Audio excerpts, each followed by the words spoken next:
Good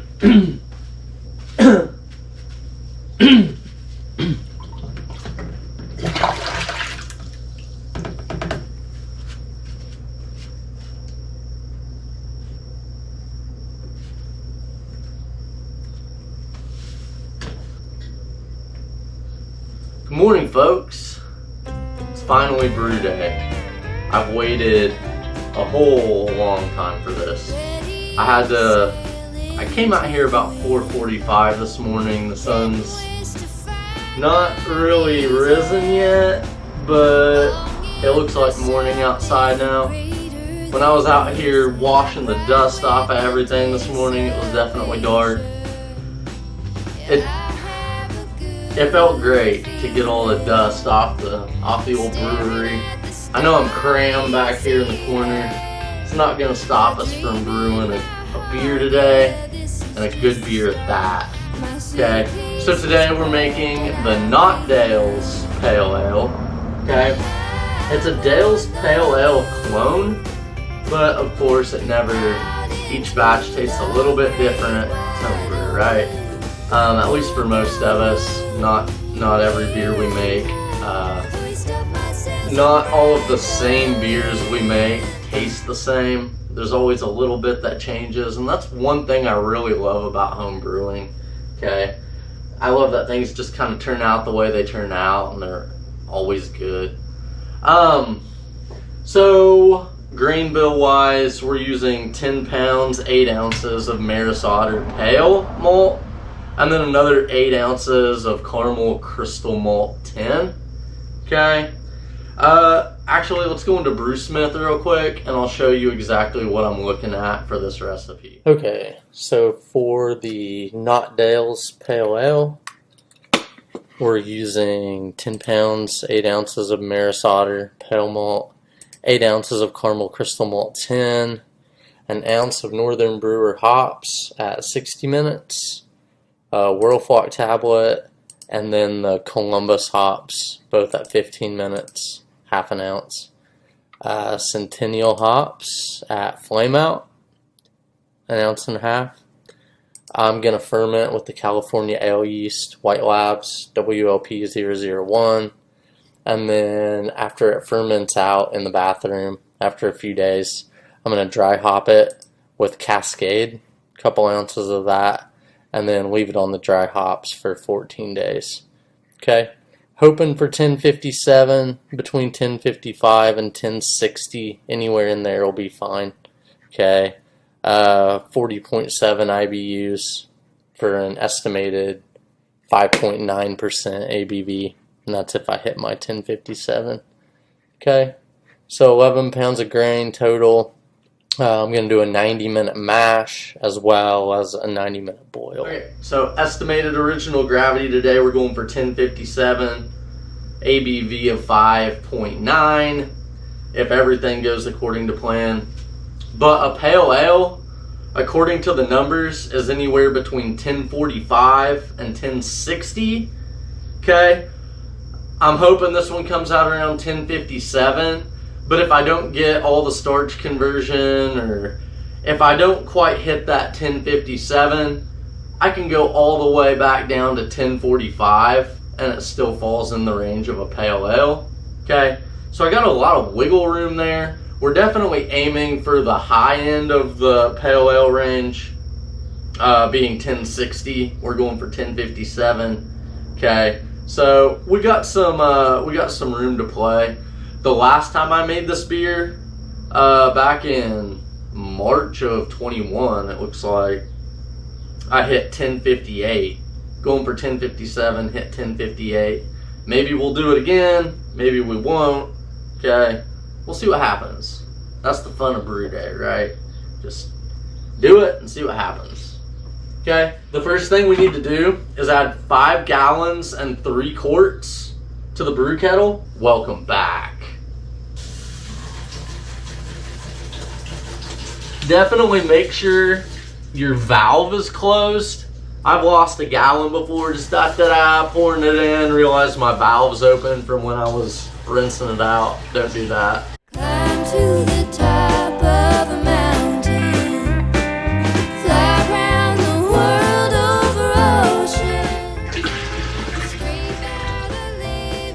Okay, so 4 quarts in a gallon leaves us a quart left for drinking water. Make sure you're staying hydrated, especially in this heat. It's supposed to be about 102 today.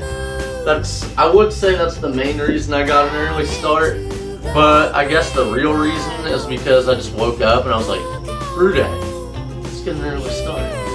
Because there's no way I was going back to sleep knowing all the fun stuff I get to do today. Okay, 5 gallons, 3 quarts to the kettle.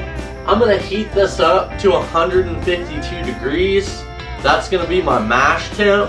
Okay, so I'm gonna go ahead and heat this, get my burners going for the first time in over a year. And like I said, like Willy Wonka's chocolate factory, doors are open again, the equipment's running. It's a great day at the brewery of Brewcephas. Let's get this up to 152 degrees. We'll come back and we'll throw in some malt. So we got the temp on this thing up to 152 degrees, which is where we're gonna dough in. You would think, I mean, common sense would say that we probably need to heat our water closer to 154 or 156, since when we put the grains in, the temp will probably drop a little bit. Not really the case with the Robo Brew. I've done that in the past and still had it burning super hot. So I just set it for wherever I'm mashing in today. It happens to be 152 degrees. Put the grains in. We might lose a couple degrees, but it's gonna be really, really close. So I just set it at whatever it's at. I was just thinking, you know, you certainly have a lot of time to think on brew day. I was just sitting here waiting for this to come up. Went out in the front yard, just kind of watching the sunrise. It's definitely broken over the horizon by now. Absolutely gorgeous out this morning. And I was just reflecting a little bit. So the first time, this was actually the first beer I ever made in this equipment. I bought the Robo Brew, first beer I ever made on the Robo Brew. Look at this guy. Not sure how well you can see it. May 5th, 2019. First time I made this beer. A lot of water under the bridge. A lot of time has passed. A lot of beer pictures on this Instagram account. If you don't follow me on Instagram, follow me at Brewcephas. You can follow along with my journey there as well. I made this guy back in the day. One of my favorite little relics, the Not Dale's Pale Ale.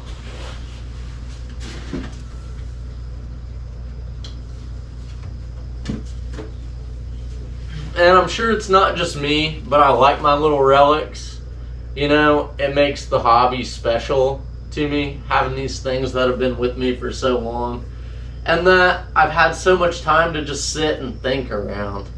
You know, again, you're brewing, you're just sitting and hanging out and drinking beer and mostly just waiting most of the time, it seems like.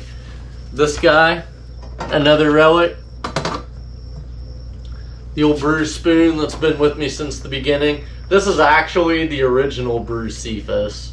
Okay, so when I was still, when my channel was still called Beer and Life and Death, my brew spoon was Brewcephas. So that's kind of where all that came from. So it's time to dough in.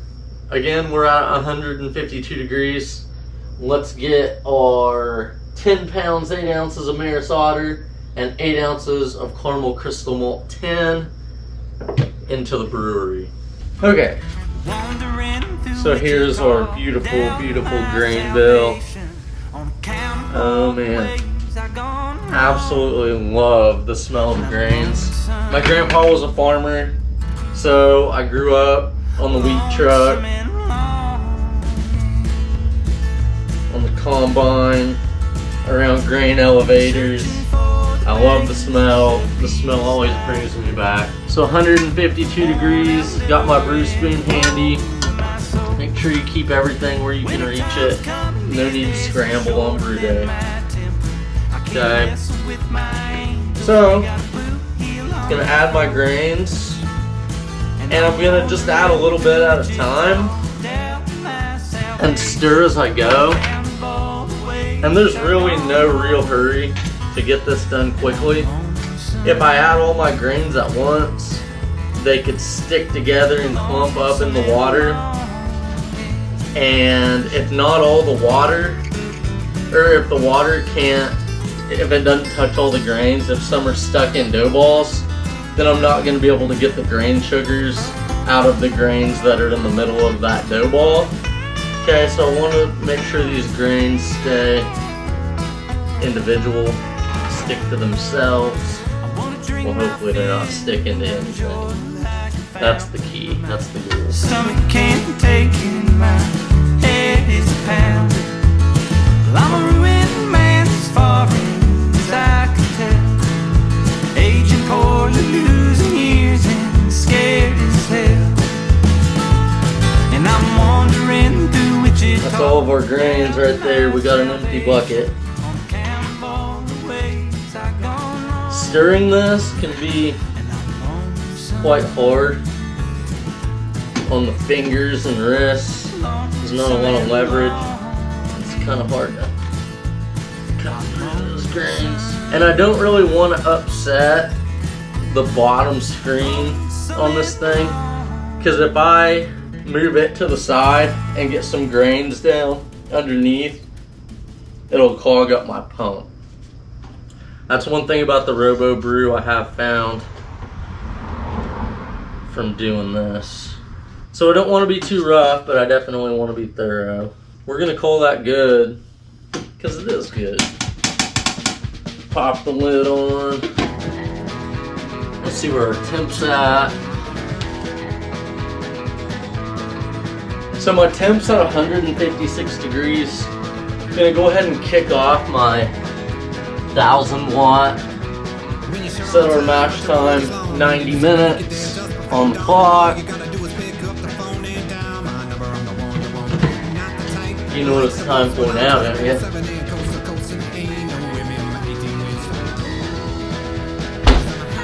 My inspiration. A Dale's Pale Ale. Might need a koozie today. It's heating up a little bit out here. The best sound in any language. Up top. Alright folks, this is me for the next 90 minutes. The Robo Brew, I do have to kind of kick my burners off and on because it tends to like try to creep up in temp. Cheers everybody. Delicious 7:30 beer. So I'm going to babysit this thing, kick the burners on and off to try to keep it as close to 152 as possible. We'll see you in a bit. I got to go get my sparge water ready because when I pull these grains up, when we're done mashing, we're going to have to rinse them, okay? Get whatever starches that are left in there. So we'll mash for 90 minutes and then we'll rinse some grains. Alright, so we got about 30 minutes left in our mash. This is about the time I go ahead and start heating up the sparge water. I'm heating it up to 170. I got 3 gallons in here. Might not use it all, but I'd rather have it and not need it, as my grandpa always said, than need it and not have it.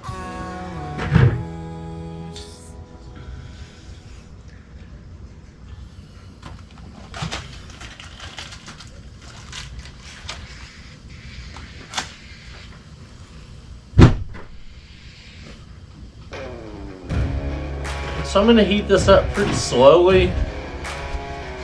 I'm not going to turn the flame up super high yet, because I don't want to overheat it. I've definitely gone over 170 degrees before. It takes far longer to cool than it does to heat up. So I'm just going to creep up to 170 and kind of check it along the way. And when it's time to rinse the grains, when the mash is done, I can always kick the flame up and get it up to 170 very quickly if I have to. That's the great thing about propane. So I've been running my pump the whole time. That helps circulate the wort and hopefully get more of the grain starches, sugars out of it. I'm gonna cut the pump off at this point. It's been a good pump. We'll use the pump again at the end when I'm cooling the wort. Running the wort up through and onto the cooling coils will help us a lot. Okay, so what I'm gonna do now, I got my sparge water up just over 170 degrees, right where I want it, because it's been a couple minutes now, so by the time I bring it over here, it'll be 170 degrees. I'm gonna pull these grains up so I can rinse them, but I'm gonna pull up nice and slowly so I don't stick my mash. When I rinse the grains, I want the water to be able to flow through them. If I just jerk it up, those grains can compress and not let as much water through. And I really want to be able to rinse them thoroughly.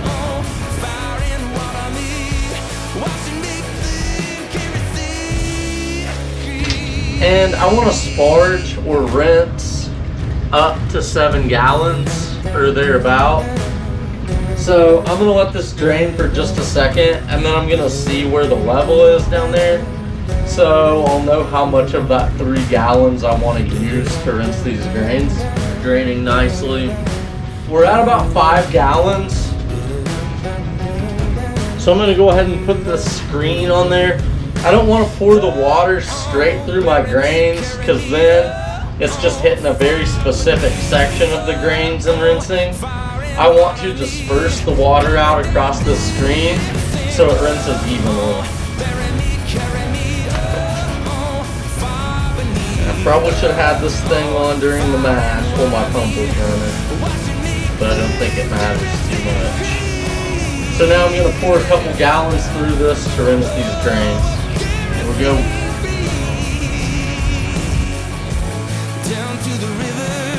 I'm just going to pour till there's a gallon left in this thing. How will I know when there's a gallon left? I'm going to have to eyeball it. It's always fun.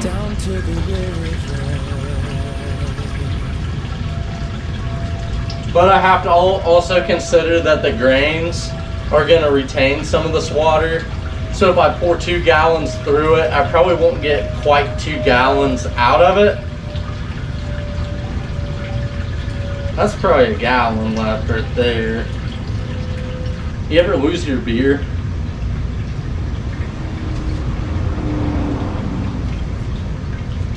I worked for a guy back in the day on the farm who told me my only job, I'd do weird stuff for him. I don't actually remember what I did for him. I think I pulled all the stuff out of his garage once and then organized it. But he told me my main job was to keep track of his beer and his cigar. Now I understand.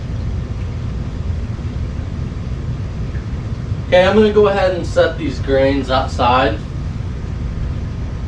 I'm probably got enough out of them.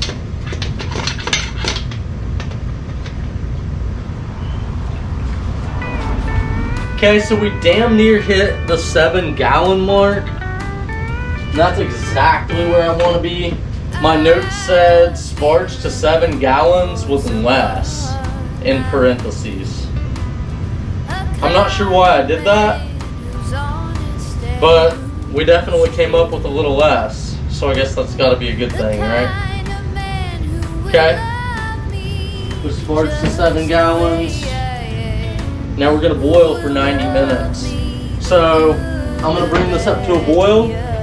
Listen to some more tunes, and our first hop addition is actually a 60-minute hop addition, and we're going to add 1 ounce of Northern Brewer hops, but this is a 90-minute boil.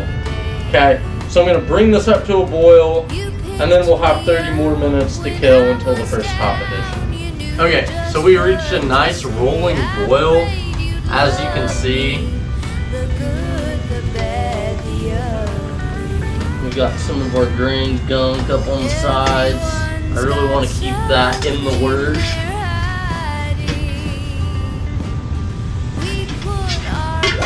And some of you may remember in a past video when I talked about there being a special ingredient in my Not Dale's Pale Ale.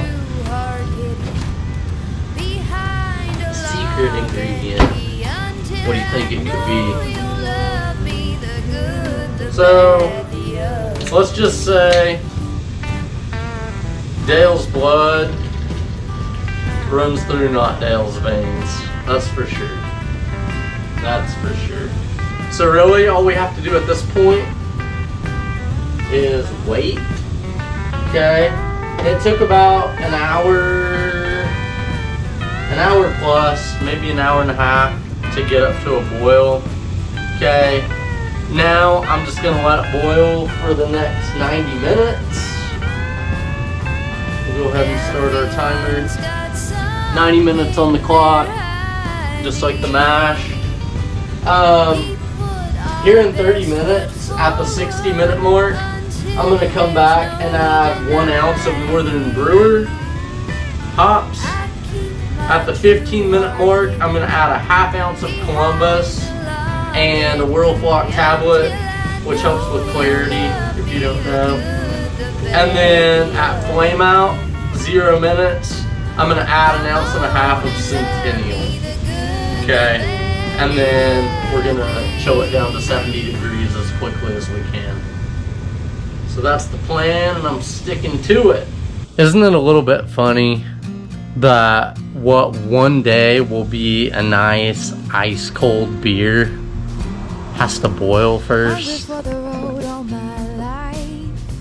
For everything, there is a season and such. It's summer today, soon it will be fall. Oktoberfest, pretzels and beer cheese. I'm really looking forward to that. Cheers everybody, good to see you today.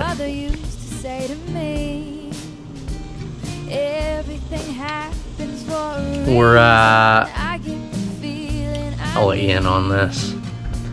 An hour and 15 minutes. Here in 15 minutes we'll come back and add some Northern Brewer hops. Hops! Oh shit.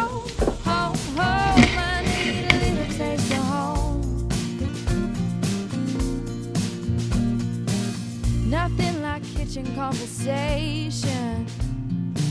Steam coming up off the stove. Photographs down the staircase showing our stories unfold. And every time I hear a song. Okay, it's time for flame out, so I'm just gonna kill the burners.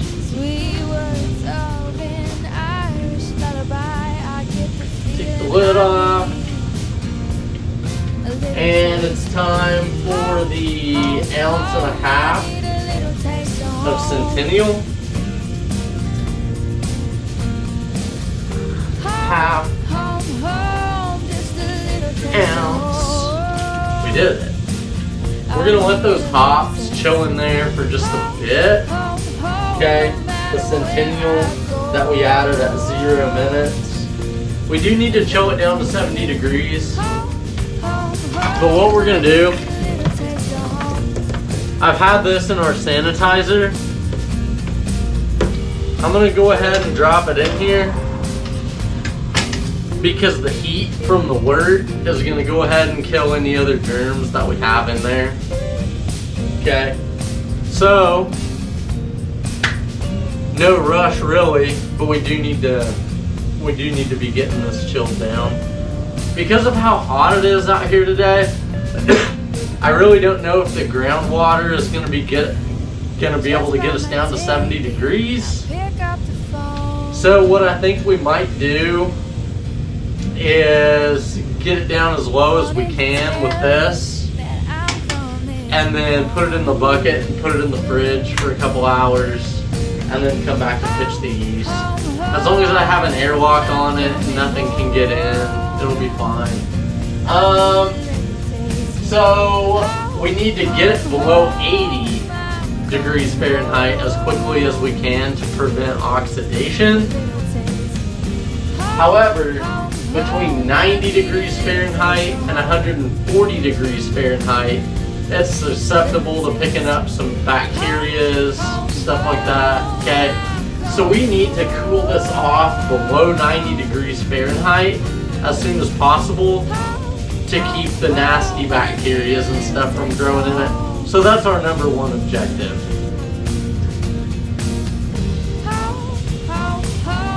Just a little taste of home.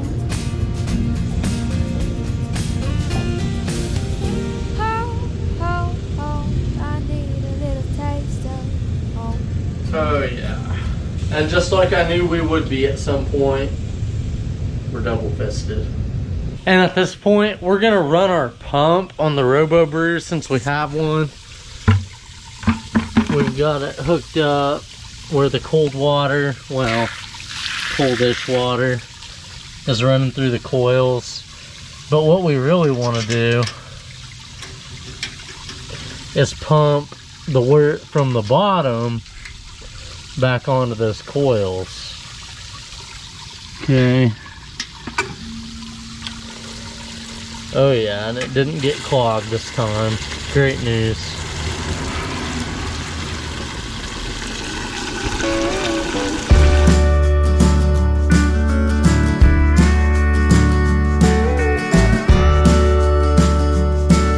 It was between that 90 degrees Fahrenheit and 140 degrees Fahrenheit range that I was trying to get out of, because that's where the bacteria growth is likely to happen. It only took me 15 minutes to get this wort down to 85 degrees. Okay, so we're out of that range where bacteria is likely to grow. My groundwater itself was 80 degrees. So the wort's at 85. I wasn't going to keep it out there waiting 15 more minutes for it to get down to 80. I'm just going to put it in the bucket. I'm going to put the lid on it, the airlock in it, and I'm going to put it in the fridge. Let it chill down to 70 degrees and then in the ditch. Okay? You can do stuff like this. It really doesn't take much to brew good beer. You can improvise. You can do some pretty crazy stuff. As long as you know what you're trying to achieve in the end, you can find your own route to get there. Just bang it in the bucket.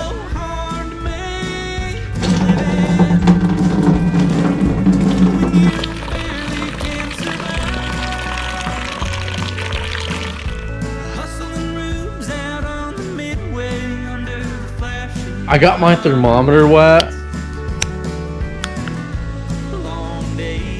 and now it's obviously whack. It's in Celsius. Yeah, it just didn't work. So the rule of thumb I go by is if it's cool to the touch, it's fine to pitch yeast in. I think it could use just a little bit of time in the fridge. So I'm gonna put a lid on it, put it in the fridge for an hour or so. I'm gonna come back and pitch the yeast. It'll be great.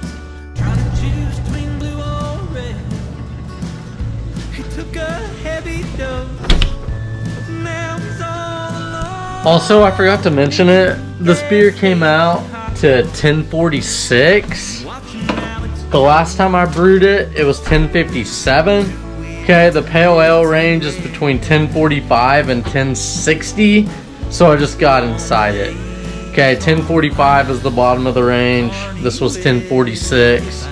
It's obviously going to be a different beer than I drank last time, but I'm looking forward to drinking it. I'll see you back here when we pitch the yeast here in about an hour. So I had my wort in the fridge for a couple hours just now. I washed my hands, made sure they were clean, put my finger in it, and it's cool to the touch. So that means it's just fine to pitch our yeast.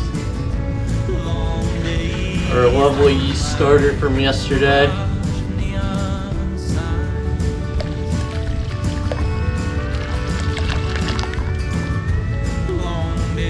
You better believe that's going to do the trick.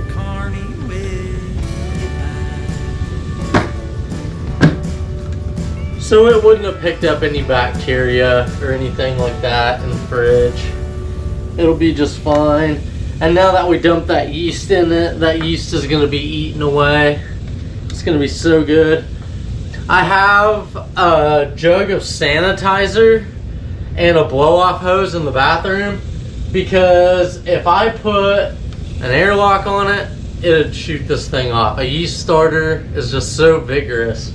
It causes such a vigorous fermentation. All right, and I made an ice bath in the bathroom so I don't just have to use the ambient temp of the room. Let's go check it out. So I'm here in my back bathroom. This is by far the coolest room in the house. Ambient, the temp is probably 68, 69 degrees. But I made up an ice bath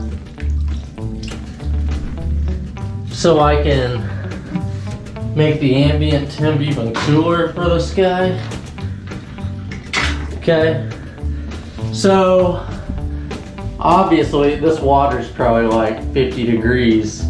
It's not gonna chill my beer to 50 degrees because that's a lot of liquid in this bucket that it would have to chill. It's just making the air around the bucket a little bit cooler so this yeast can hopefully ferment, you know, between 68 and 70 degrees. That's the hope.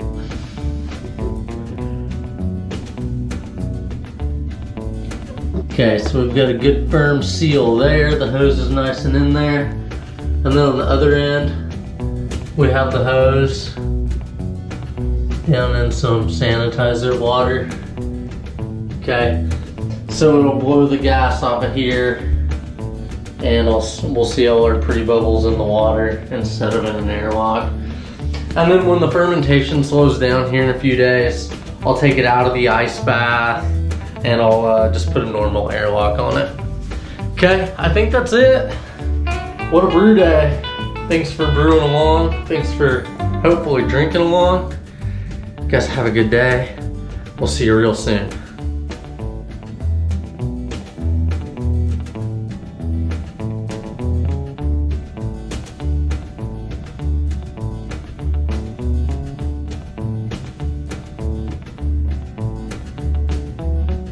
We definitely got a hell of a fermentation going. I expected the lid to seal a little bit better than that, but no harm, no foul. Also, it really, really smells like beer in here, which is great. I'm sure my wife loves that.